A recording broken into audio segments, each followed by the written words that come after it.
एक बार जोरदार तालियां बजाएं श्रद्धेय राजेश बाबू अवस्थी जी के। बहुत बहुत आभार संचालक महोदय का। और माँ बीड़ा पानी के चरणों में नमन करते हैं और चार चार पंक्तियों से आप सभी लोगों से जुड़ने का प्रयास करते हैं।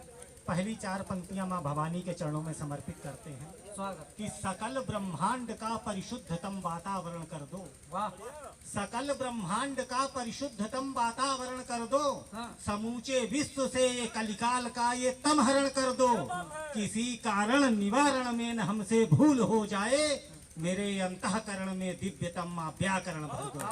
मेरे अंतःकरण में दिव्यतम माँ व्याकरण भर दो। और चार पंक्तियां पावन मंच को समर्पित करते हैं कि नमन है उन कलमकारों को जो श्रृंगार लिखते हैं। हाँ।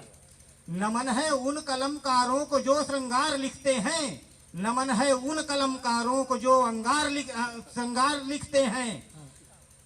नमन है उन कलमकारों को जो श्रृंगार लिखते हैं। नमन है उन कलमकारों को जो अंगार लिखते हैं। नमन है हास्य गीतों और गजलों की कलम को भी। नमन है उन कलमकारों को जो अंगार लिखते हैं। नमन है उन कलमकारों को जो अंगार लिखते हैं। और चार पंक्तियों के माध्यम से दादा बताना चाहते हैं कि हम क्या लिखते हैं। कि विरोधी पक्ष को भी हम सदा निष्पक्ष लिखते हैं। विरोधी पक्ष को भी हम सदा निष्पक्ष लिखते हैं। जो समकक्ष हैं उनको सदा समकक्ष लिखते हैं। नहीं हम लक्ष्य के सापेक्ष अपने पक्ष को लिखते। अगर है दक्ष तो फिर दक्ष को हम दक्ष लिखते हैं।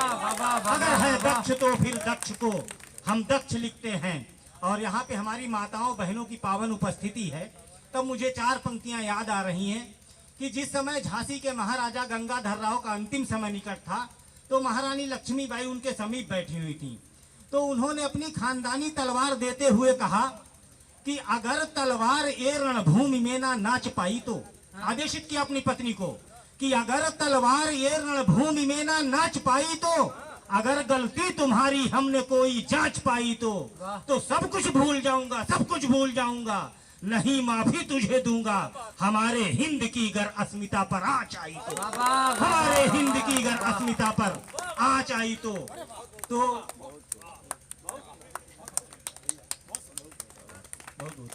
हमारे हिंद की अगर अस्मिता पर आँच आई तो महारानी लक्ष्मीबाई जी ने जवाब दिया कि हमारे शीश पर करतार का उपकार जब तक है।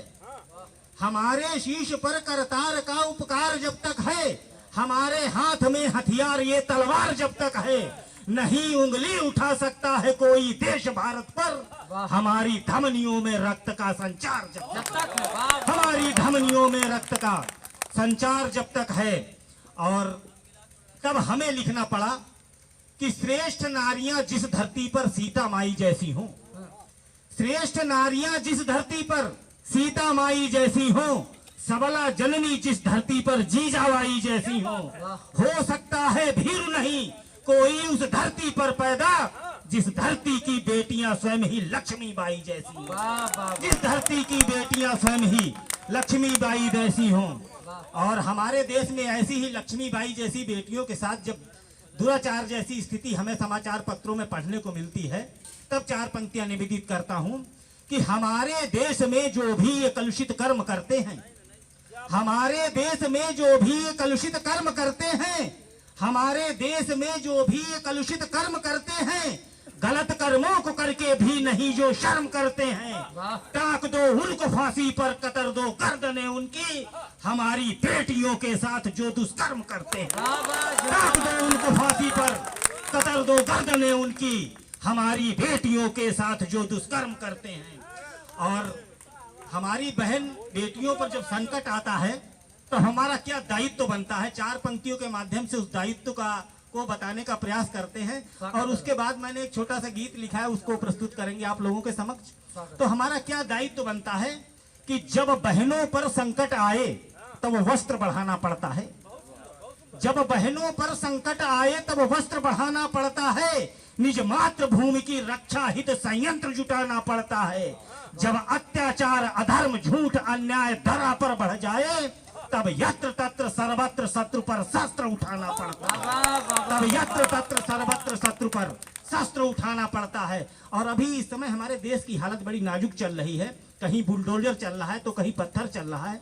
तब 4 पंक्तियां निवेदित करता हूं कि न ये संदेश गीता का न ये कुरान कहता है, न ये संदेश गीता का न ये कुरान कहता है, करे दंगा कहीं कोई न ये ईमान कहता है।